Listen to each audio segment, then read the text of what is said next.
Sir has worked in continuous manufacturing operations in downstream ONG, chemical industries, in process optimization, automation, information technology services. As a Vice President, he is currently leading the smart manufacturing technology initiatives at Reliance Industries Limited, focusing digital transformation, IoT, robotics in manufacturing, and prescriptive analytics. I now invite Mr. M.C. Chakrabarti to make his presentation on smart manufacturing, the future. Mr. Chakrabarti, please. Good afternoon. It's my pleasure to be here to talk to wonderful audience, and thanks to SGI for giving me the opportunity. So we are here to talk about the smart manufacturing, the future of manufacturing. Before that, I have some obligation to show you some disclaimer. As per our corporate policy, we need to show that what it says that any views, any statements and prediction that is being presented here is the views of the presenter only. Reliance in no way is liable or not taking any responsibility of the views of the presenter. And obviously this helps me or give me more freedom to talk about. So before that, let me briefly talk about Reliance, and I hope the information here available are known to all of us. Few of the information which is not available, I am very new. I can talk about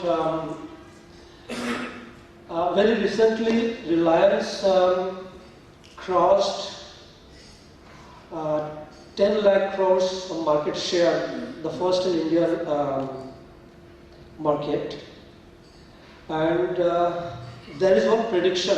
I can actually predict something on Reliance, because Reliance is not any liable of my views here.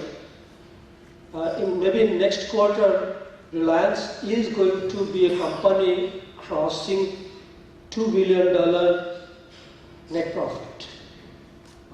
This is a prediction of mine. The stock market is saying that, but there is no insider trading or insider information here. These all the things are actually known to us, so I just skip all these things. And here are the few things that I would like to talk about which are not here available. Very recently, Reliance commissioned and stabilized the petcoke gasification, one of the biggest in the world. There are a lot of companies who started these projects and they stopped, they could not run the plant, and they are looking for Reliance to stabilize, and then after that, the learning from the Reliance they will start it.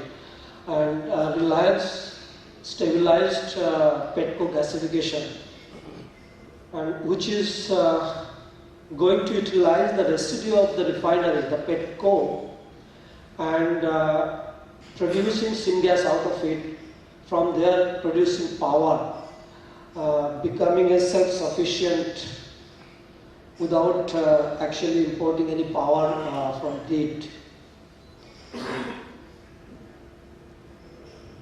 So that's all what I want to talk about the Reliance. Everything is known. I could have talked many things, but let's come here what we'd like to talk about. We are saying that smart manufacturing is the future of manufacturing. So before going there, let me talk about some statistics. All these are statistics from the open sources. This was taken from the World Bank open data on the economic growth trend of the world, where if you see that from 1995 onwards, 2.5 decades, the economic growth of the world average is almost stagnant, 3.5 to 4.5. And if you see that, go with a little bit detail, there are two sectors that the biggest sector that is contributing to the global economy. One is manufacturing and that is service sector. Service sector presently contributing around 65%, whereas manufacturing is contributing around maybe 16%. And if you see the trend, service sector contribution to the value addition to the economic growth is increasing at a higher rate, whereas the manufacturing sector contribution is either stagnant or it is decreasing for the last 2.5 decades.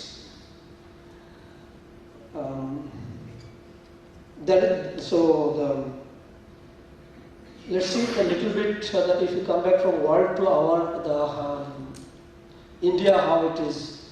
If you see our GDP value addition of different sectors, the same two sectors, one sector, the service, this is increasing, and the manufacturing one, it's almost stagnant and going down. And it was the next projection is my projection. It is not being projected by the World Bank. I just made a exponential projection of these two, and you see that it is going to go down, manufacturing down more, whereas service sector contribution to the growth is going to go up. So if you think about the service sector, the contribution is going up, but whom they are going to service it. One of the biggest client of the service sector is the manufacturing. If the manufacturing is going to, the growth is going to go down, ultimately that service sector growth is also going to be pulled down. And if you see other things in service sector, this is once again from a open source repository. The technology sector, which is contributing to the growth of service, is from the new economy, the technology sectors. And these technology sectors includes the service sector company like information technologies, the retails, and the companies who are servicing them and manufacturing. So these are all technology, and this contribution is going to come up mainly from the advanced technology services. And even if we are thinking to double our the GDP in next 10 years, the manufacturing is one of the big contributor for that. And manufacturing productivity improvement is going to improve the complete the economy. If we are not able to improve that, we are not going to reach that target in the targeted time frame. So what is going to help us to achieve that? If you see manufacturing productivity, we have seen from first industrial revolution onwards, when steam and water energy started mechanizing the manual processes from, so that went around 100 years, that started increasing the productivity of the manufacturing exponentially. And that time it started in Britain, Great Britain, when Eli Whitney, he developed a machine that segregates the cotton seed from cotton fiber, and from there actually it liberated the human being, from the manufacturing or plant slavery, where the human being was working 24 hours without any break in different shifts for doing the manually separating the cotton seeds from the cotton fiber. And from there it started, the mechanization, the development of the steam and water energy created the machines that relieved the human being from doing the monotonous and health hazard work. And that continued around 100 years, where we had to replace almost 100% of the machines to adopt this technology. And once again, around the 100 years, the productivity started going to go down, growth was stagnating, and that time came second industrial revolution when Henry Ford started assembling the machines to produce the product. So, and that time, this era was the call to one of the another era of technological innovation era, where electricity has been invented to use for our purposes. Petroleum and coal started helping us. IC engine came up to the market, helping to the human being, and that actually eliminated starvation in the market or starvation in the world. Before that, because of the transportation availability, the food produced in one place of the world was easily transported to the place where it is required. So there is no starvation of the food, and it eliminated the starvation. And during that time, once again, the telegraph, telephone, all those things, communication has started helping us, and all those things greatly improved the efficiency of manufacturing. Once again, it lasted not more than around the 60, 70 years. After that, once again, it has started stagnating, and then came up the automation era. The computers started helping us automating the jobs. And once again, there is a huge boost of productivity improvements. And that did not last so much time, around 40 years. Gradually, it was coming down 100 to 60 to 40 years. And once again, now we are in the era of exponential innovation, what we are saying. And from 2000 onward, this was started the connected and the internet-based connected world. Everything is connected. Information is being used in favor of human benefits. And data, earlier we used to neglect the data. Now it has become scarce. It has become expensive.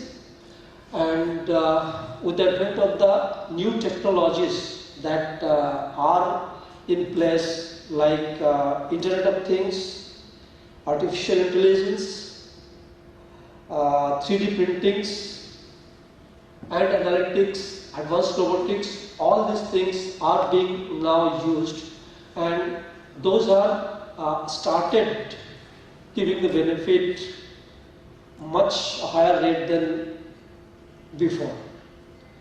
And in all of the cases, we see there is one type of energy in all the things. The first industrial revolution, it is water and steam. Second, electricity. Third, once again, electricity. And in fourth industrial revolution, which is going on where we are now, the energy is the storage energy, the renewable energy. Now we are moving out from the fossil fuel to the renewable energy, and once again storage of the energies has come up. And beyond that, what it was said now, that this era of industrial revolution is said to be powered by artificial intelligence. So, and if you see in little bit in the first industrial revolution, we had to replace almost all the machines to adopt those technologies. Second industrial revolution, we did not replace this, we just integrated and assembled the machines with a very small replacement. Third industrial revolution, when computers came up for our help, almost 80 to 90% of the equipment need to be replaced. Whereas in the fourth industrial revolution, we are not going to replace not more than 50% of the equipment. So, where from it is coming? If you go back once again, I think Dr. Anka, in the morning he was talking about the AI. So if you see that the computational power, the growth of computation, that has been increasing exponentially. By 2020, the computational power per second with per $1,000, we could actually compute equivalent to one brain of insect capability. And that capacity has been exponentially increasing. Maybe by 2050 or 2030, we will be able to have the capacity of computation. Maybe per $1,000 per second computation will be equivalent to one human being. That time we may be having artificial general intelligence that Dr. Anka was taking up, where the machines or the equipment that is in our hand will be able to compute or equivalent to one human being. And maybe 2050 onwards, we will be having machines or the instrument in our hand that will be able to do the calculation of all human beings together. And we don't know what will be the world at that time. This is not far away, maybe 20 or 30 years down the line. All these things are in dream still, and we can see all those things in maybe science fiction movies like Terminator, like maybe Robot 2 in our Indian Bollywood movies. So those are all still in dream. We are not even we cannot think what is going to come up for us with this type of computational facility available. And all that is become the computational facility and the cost are actually straight line going down in all things. This is the data that was courtesy of Peter Diamandis. He is actually Singularity University person who is talking about always on this new technology. And the last year, the San Francisco, the summit of Singularity University, they are actually predicting that human being will be living for 300 years without any ailments. Obviously, they are also telling that they don't know what this 300 years human being will be doing. If there is no replenishment, where we will be having so many people, where is the place to live? So there is a different discussion altogether. However, it is going to come up, and things are becoming cheaper and cheaper, computational things, and those are going to help us. Even maybe the 20 years down the line, before we know what is the physical ailment to us, our medical service provider will be knowing that they will be coming to us with the medicines. And that way, world will be different. So if you talk about the smart manufacturing, the Industry 4 is being termed as different, the geography it is differently. In Europe, they say it is smart manufacturing. In US, another geography, they say IIoT. Different, and there is no single definition. This is nothing but the application of technology to the manufacturing, application of IoT, robotic, edge computing, AIs to improve the performance or productivity of the manufacturing. And if we talk about why are we going to adopt those technologies, we are in the business, we are going to create value to the society, we would like to earn money. So obviously, if we would like to adopt things, we need to justify that. And that's what it is going to do. It is going to increase the revenue, reduce the cost, and eliminate the safety hazards in our manufacturing locations. And the few in this, there are 3 pillars that smart manufacturing is going to help. One is process prediction, knowing what is the state of the future of the process, so that we can take action ahead if any deterioration comes up. Predictive maintenance, knowing the health of the equipment, or prescribing if any deterioration is happening, and improving workplace safety. So that's the 3 pillars of smart manufacturing. There are many things, but these are the main 3 pillars of smart manufacturing where we are going to get. So I'm going to briefly talk each one of them and give one of the examples that maybe people are using it. Obviously, we in Reliance are already adopting those things. We are not in the sideline of, we are actually early adopter in all the technologies. So one thing when we talk about the predicting the process of the future state of the process, it is all data driven based on the data and the past history, past event, combining with the fundamental physics and chemistry-based model, we try to predict the future state of our process, and based on that, we take the action.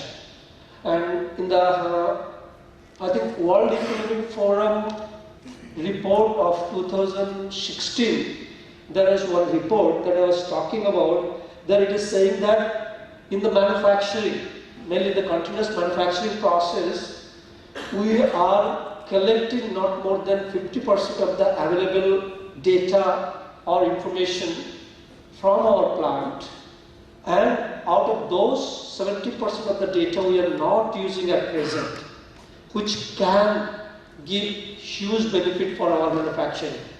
So this is where is the process prediction or data-based prediction of the process. And there are a few things that the descriptive analytics that we apply, what happened based on the data history, and with that we diagnose for the present time if anything went wrong, why it happened, so that we can take action and remove that.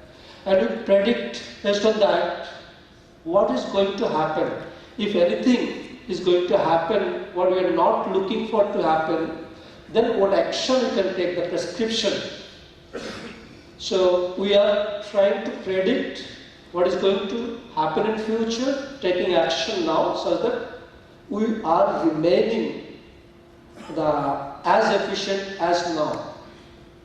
So that's one process. So one of the example that across the industry are adopting is deploying the deep learning methodologies. This is taking the data, past data from the history. With those data, this goes to the model. Maybe the different machine learning AI technology. One of them is the artificial neural network.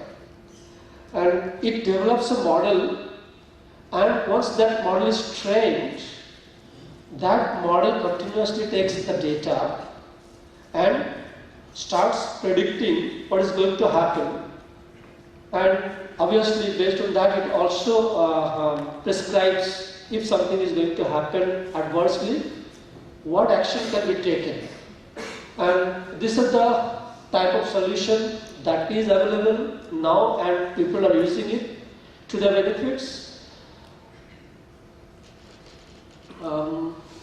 This is some of the information that I would like to tell, that one of the examples Like early, this is very difficult to explain in very the 1 or 2 minutes. I'm just trying to do that.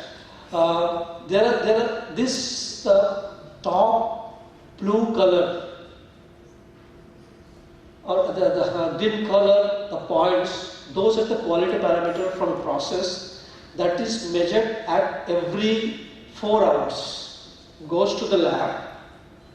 And in between, the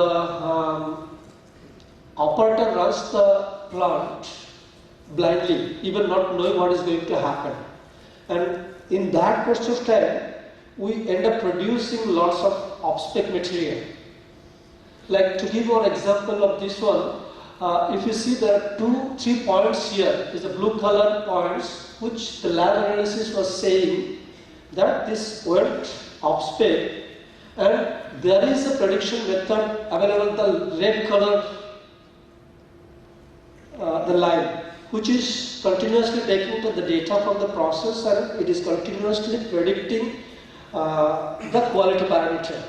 And it was showing that when the lab analysis is not there, in between the 2 lab analyses, it went off spec.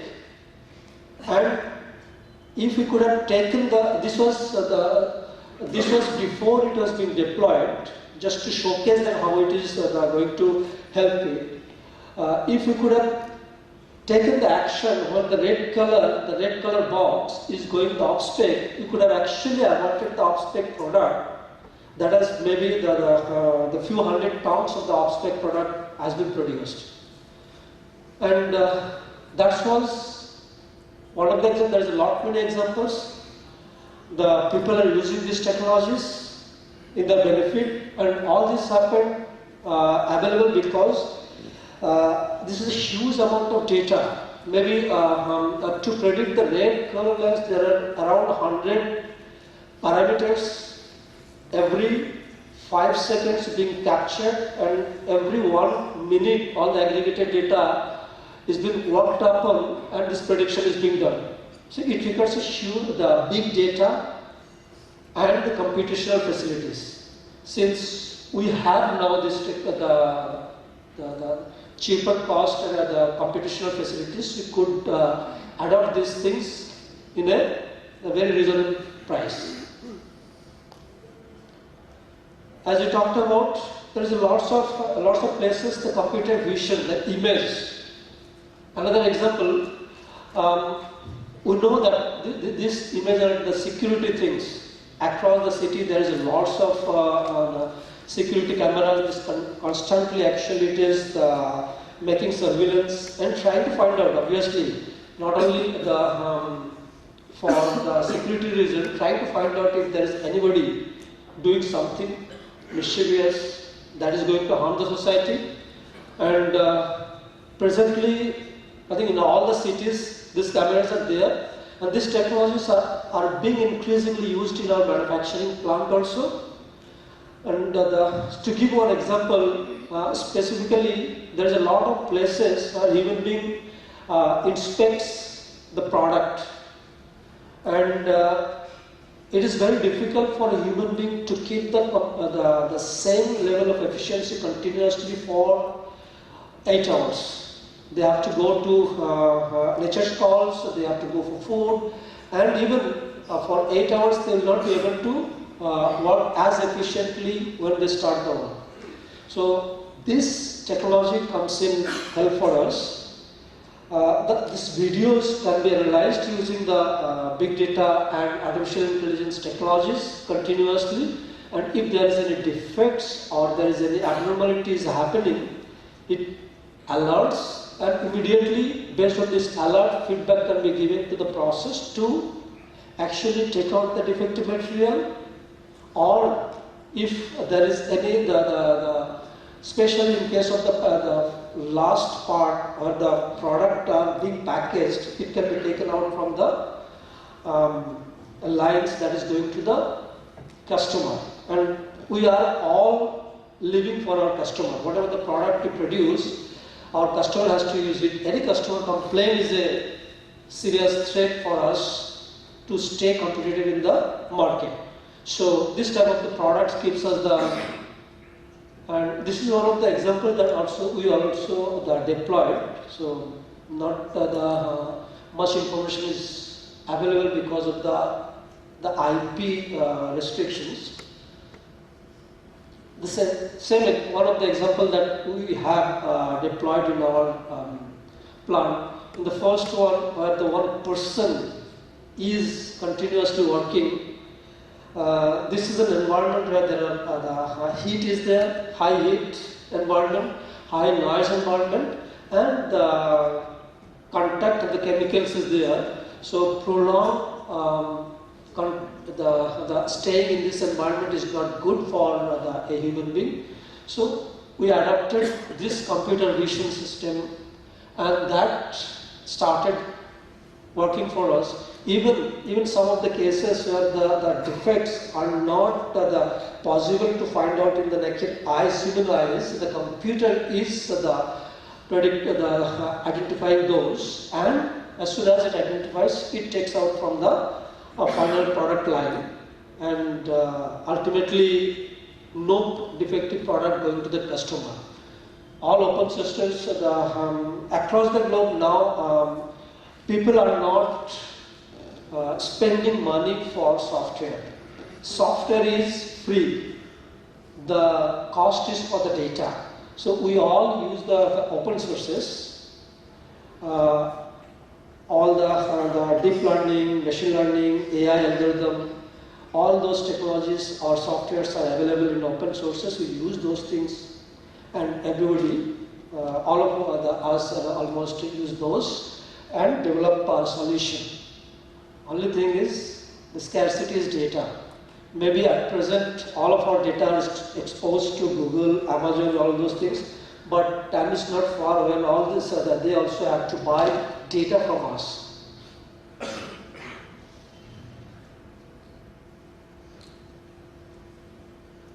I'm sorry, I think somehow it is stuck up.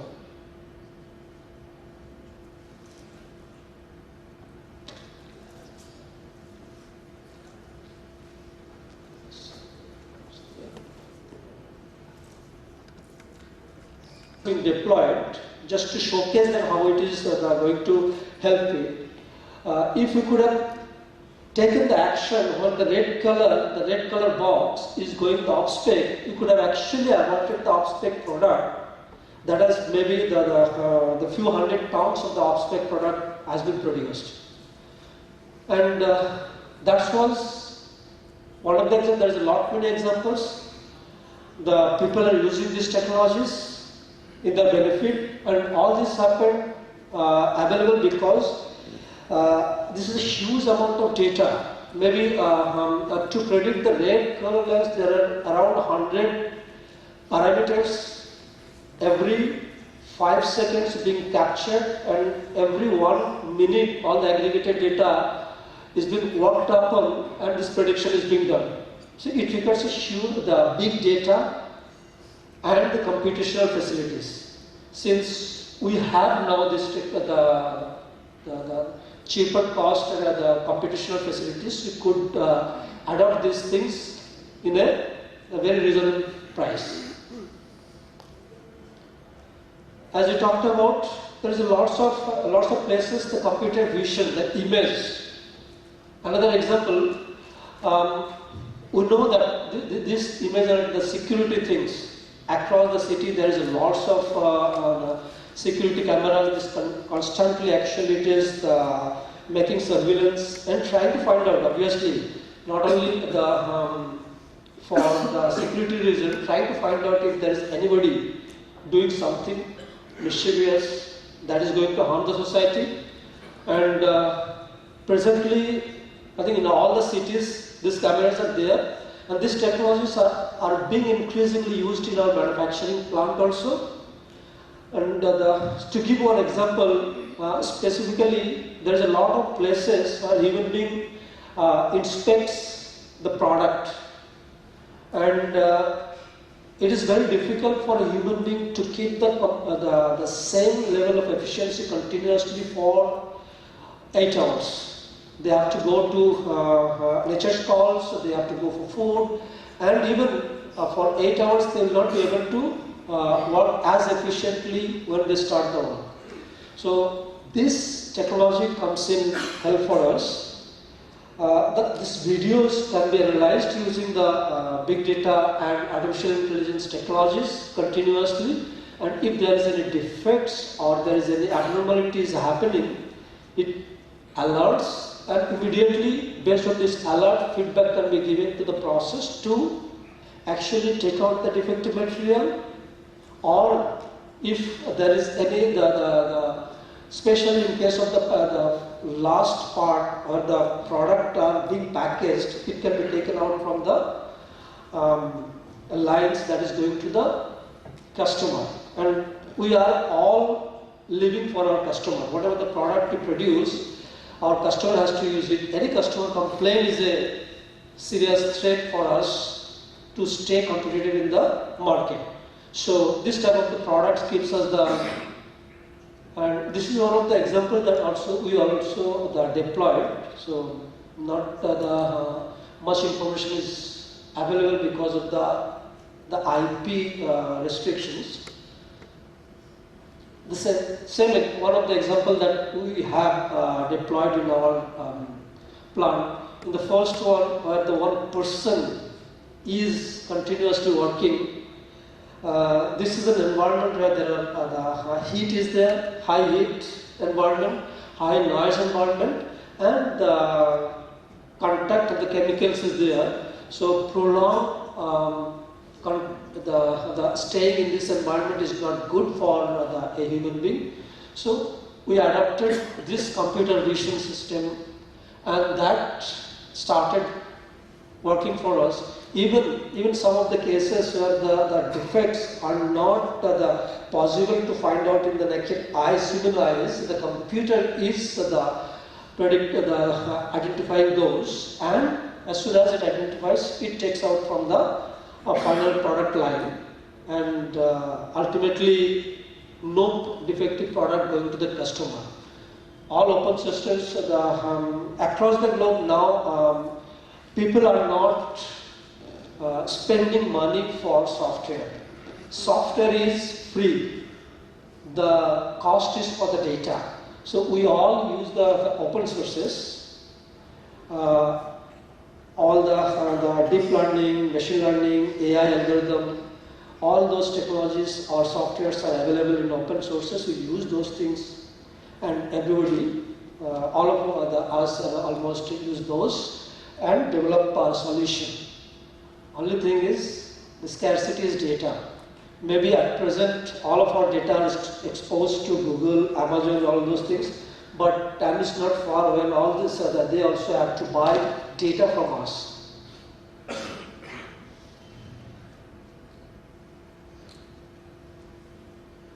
I'm sorry, I think somehow it is stuck now.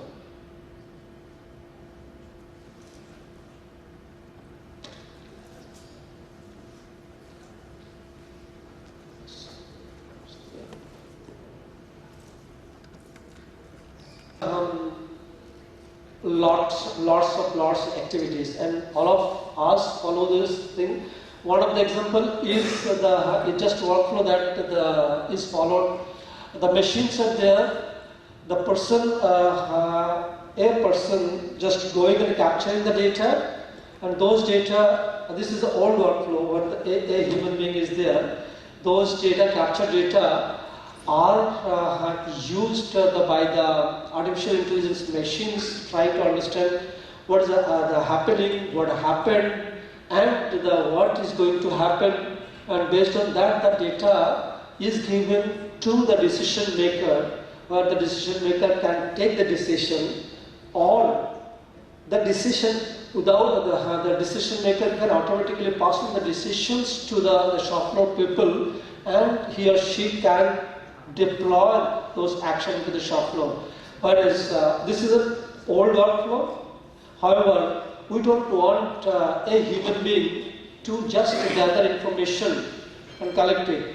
Human being can do a lot more than that. So that is being replaced by technologies like IoT, where sensors are collecting the data with the available technology or cheaper technology, this is being transmitted directly to the server. Either some of the information also being used in the locally edge computing machine device, and once again at the end, the person who is affecting the decision or taking the action can also be replaced or relocated to some other better value creating job. So this workflow is what is being applied for us, and here there is a lot more technology that we are going to adopting this time, which is available for us. So one of them is IoT technology, and this is once again some data from open sources, GSMA data, intelligence data.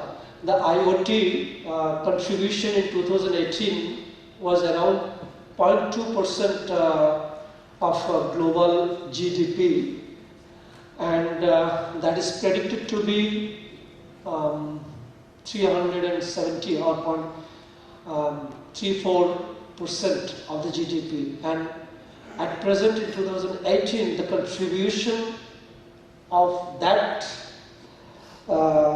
maximum coming from the manufacturing, around 0.4 or 0.75% is coming from manufacturing, which includes the electronic industry also. These are type of IoT or edge computing device, where in most of the cases presently data are being collected using the sensors, and those are being sent to the server. So there is a lot of latencies are there. So presently the IoT device collecting the data and doing the calculation or applying the analytics in the device itself, which is very near to the machine where the data is being collected. And once the calculation or prediction is done, it is actually acting on the machine. Some of the results are being passed on to the server. So data from sensors, machines, to the IoT device, to fog computing network, and to the cloud. So the data transmission or data latencies is also being improved by use of the edge equipment, where the calculations are being done locally into the machine itself, where the data is not required to be sent to the server. Those are not being sent. And that improves the network bandwidth and the computational power of the server also. And another thing, that's what as we talked about the predictive maintenance, these are once again the International Society of Automation one survey, or what they found that around 42% of the industrial downtime is caused by unplanned shutdown or asset failure, and that cost around $47 billion across the globe.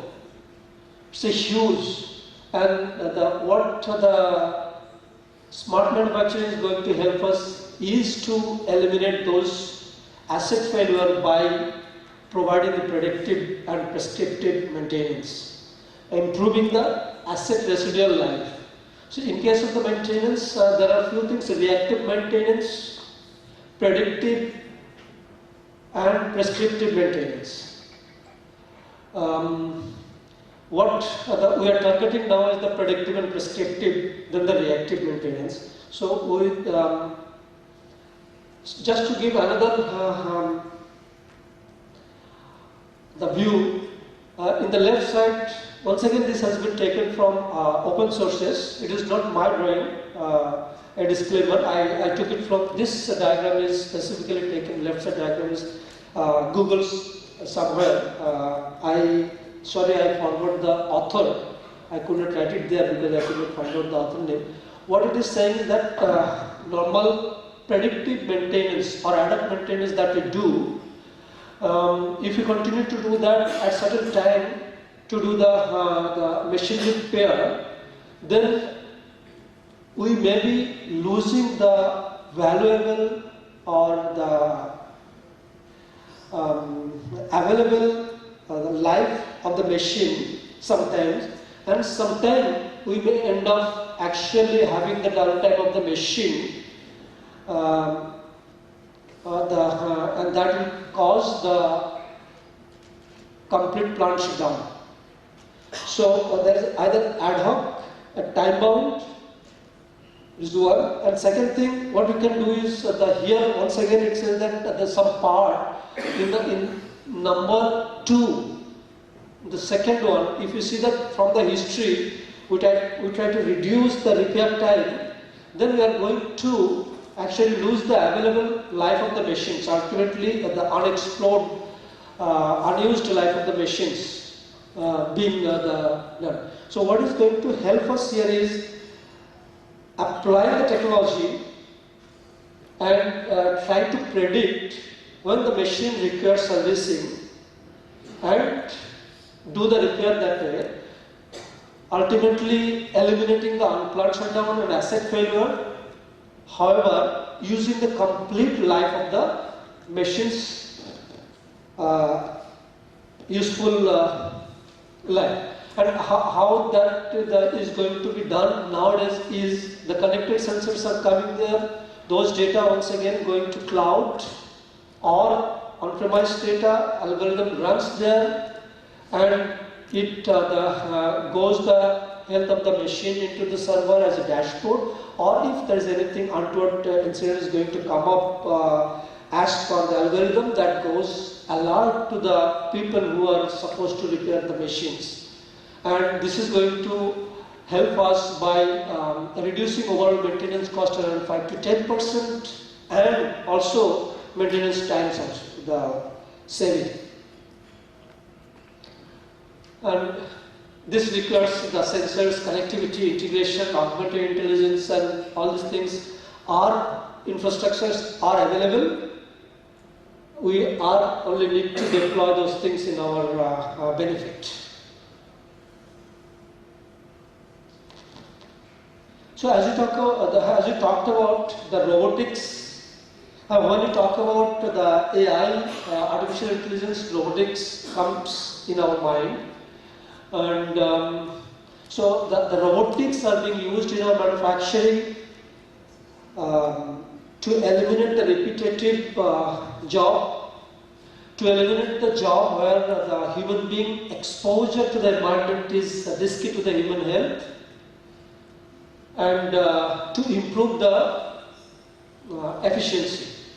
And then there is once again there is a data, the IFR, public data, where it was saying that around the growth of adoption of industrial robots is increasing 17% from 2014 to 19, where it is projected to increase around 20 or 19 to 20% in next 5 years. And we are adopting those things. And if you see, there is the one interesting statistics. The industrial robots for 10,000 employees, the highest use are in the Asia. This is Korea, Japan, China, and they are suppressing the developed country like US and US, UK. However, India, we are not in a very good condition. We are lagging in these things. We definitely need to adopt these things more and more, not to replace the human being, but to relocate the human being for the better work, to make the environment more healthy to the human being. And some of the examples that the people are already adopting is robotics, obviously drones, also one type of things. To give one of the example here is that in continuous process industry, there is a huge the pipeline that goes on. These pipelines need to be inspected for their integrity. If those are and those pipe racks, there's a different pipe racks goes miles and miles. If we can give one example, in our Jamnagar refinery, pipeline comes around 26 kilometers inside the plant. And all those pipe racks needs to be inspected for integrity, for any the failure. And a human being goes there, inspect it. And it is not so good, it is not efficiency, a person cannot do the inspection properly. So the robotics, the climbing robots climbs on the pipe rack with image, the camera, it goes across the pipe, it checks if there is an integrity, and with those videos comes in, it goes to the AI technology. If there is a problem, it automatically sends the information with image to the people who are going to work on this to repair those things. And if we give one example, definitely anything we do it for some purposes, some efficiency improvement, cost reduction, revenue increase. So if we do it like this, for a small the inspection, there is scaffolding requirement, and that needs to be built in. The 4 person working for maybe 2 one example, 4 person the days working for 2 days and does the inspection, and if we deploy those things, this advanced technology, complete job could have been done in 1 day, and this is done in multiple places. We are doing it. We are eliminating the health risk for the human being. We are improving the inspection efficiency. We are eliminating any problem in our pipeline automatically. So the come up once again, there is a statistics. I am full of statistics here. What the Niti Aayog in the last year government of India, they are saying that by 2035. AI adoption in India is going to provide a value of $1 trillion in India itself, whereas across the globe, the value creation by AI is around 15 trillion. I will not talk on these things anymore. One of my fellow presenters is going to talk in detail on these things in subsequent presentation. Once again, jokingly, we talk about what is AI. AI cannot do anything else. We can do much more than AI. This is true. Whatever AI is not yet capable to do the calculation of insect brain now, that is going to take its time. So whatever the decision that AI technology is taking, we can also take the decision. Only thing is, the AI and robotic technology does it much faster than us, nothing else. So normally what is the approach that we take across every, we cannot invest a huge amount of money without the return. So what we do normally is develop a world strategy for adopting those technologies. We cannot afford to be in the sideline and somebody else is deploying. After they deploy, we will be doing it. So we will be losing the opportunity cost. And so we develop a strategy, identify use cases, start with very small, deploy those things, show the benefit, get the money from the leadership who is spending money, and return the money and once again roll out across the organization in a big way. So develop big vision, start with small, deploy it, deliver, and roll out. Use a lot of industry use cases. These are being used for the process execution optimization, operation safety, energy management, asset reliability, maintenance, turnaround, and even the demand forecasting. These are lots of the places where it is being used. So, by talking that, there is a lot of apprehensions is going on. World Economic Forum 2013, Davos, that is the things they are talking about. Around 210 million people will be changing their occupation by 2030, and 35% of core skill will change by 2020, and obviously 75 million current job roles may be displaced by division of labor between the human being and the machine and the robots. Obviously, lots of the apprehensions, job is getting lost to the robot from the human being, but that is not always the case. As the jobs are being lost to the robots, lots of new and new jobs are being created, and in the last 3 industrial revolutions actually proven, it has been proven that it is not only losing getting the job lost, but multiple of that is being created in all the industrial revolution 1 to 3rd, and 4th revolution is not different. It is also going to deliver the similar things. And while in India, to adopt all those things, there is a lots of apprehension. Where are we now? These are all the newspaper cuttings. 54% of the existing workforce need reskilling to adopt these technologies. Times of India, Business India, ET, everywhere. And the more scary is only 2.5% of the people who are coming out of the college now is having the requisite skills of advanced technology. We can directly employ this. Without re-skilling, we cannot employ those the engineers to our. So there is a lot more things need to be done. Our government has to do. We in industry has to do. We also need to support the academic institute to send their people as an internship to our industry, so that they not only learn the things in theory, they also do the practice. So that lots of responsibility, not only from the government, from us also, from industries. And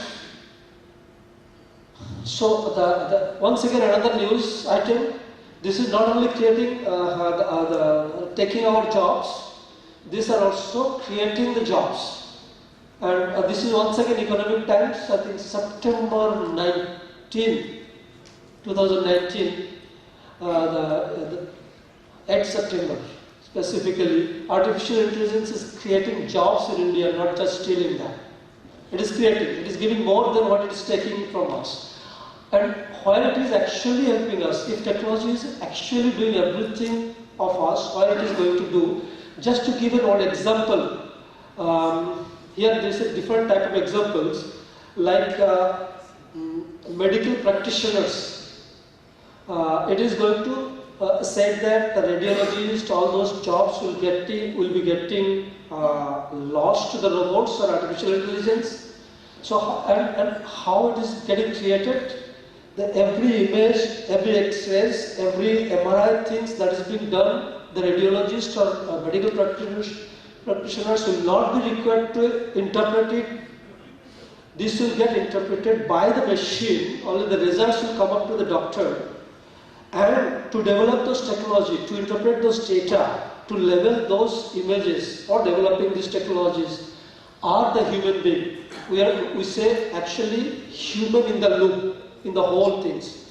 We cannot replace that part, that human in the loop, to come up, to have this technology. And that's where is the place where the jobs are being created. And obviously there is a lot of challenges, as we talked about. The first of things, the most valuable is availability of the data. We are not capturing data. Not more than 50% are being captured, and those are very expensive, those are not free. And what is free to us is the softwares available on the open source. I can go to the R, I can have Python, I can have MongoDB, I can have Hadoop, all these things available free of cost.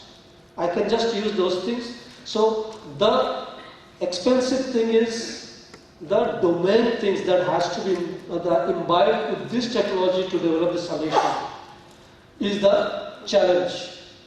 We have the domain experts. We need to make those domain experts understand this technology, use those technology to deliver solutions. So amalgamation of the skills of advanced technology with the new algorithms. And once again, all the technology that we can not use it as directly. Specifically, the industry that I am from, the oil and gas and hydrocarbon industry, I cannot deploy a solution that can be used in a retail. In our case, we have a lot of hydrocarbons, technology available there.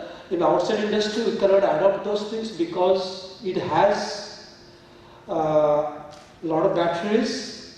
It needs battery. The robots that works in the Amazon, I cannot deploy it in our manufacturing because it has battery, and I have to have a method to save those the robots or advanced technology, the equipments from the spark.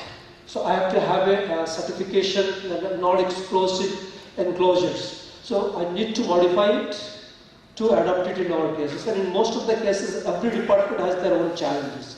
Every industry has their own challenges. We cannot have those the technology adopt directly without any modification or customization in food industry, because once again in medicines we cannot adopt those things. We need to modify all these things. All we need to customization is required.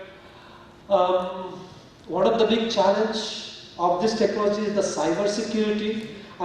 We cannot afford to allow our system to be controlled by somebody else. So extreme cautions we need to take, because once we are adopting the technology, the Wi-Fi technology, we are adopting the connected technology, those are prone to attacked by the cyber criminals. And if we are not protecting ourselves from there, we are going to be.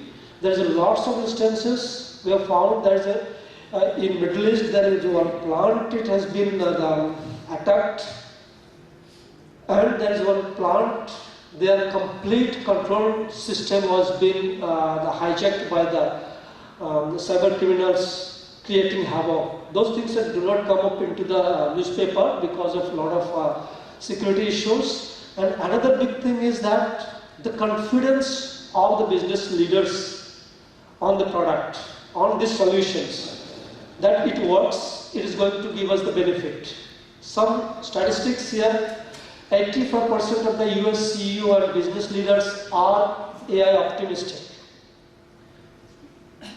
And 87 respondents are investing AI initiative this year.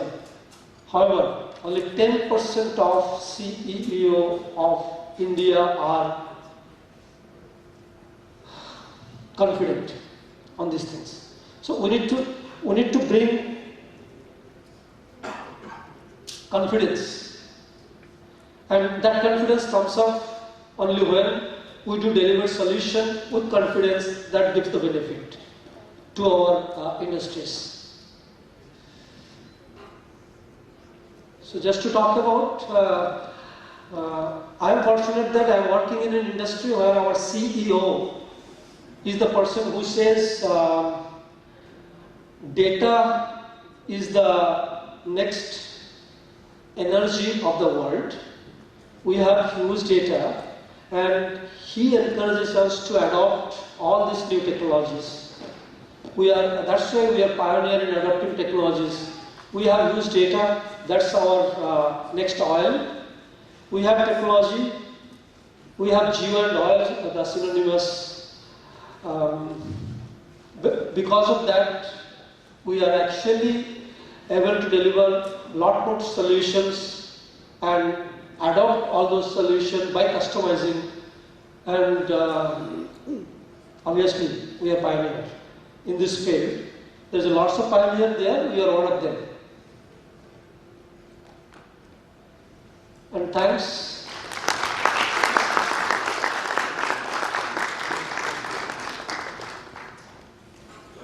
Paper, I took it from World Economic Forum 2016 reports that these are the things that are going to happen 2016, and everything is already happened.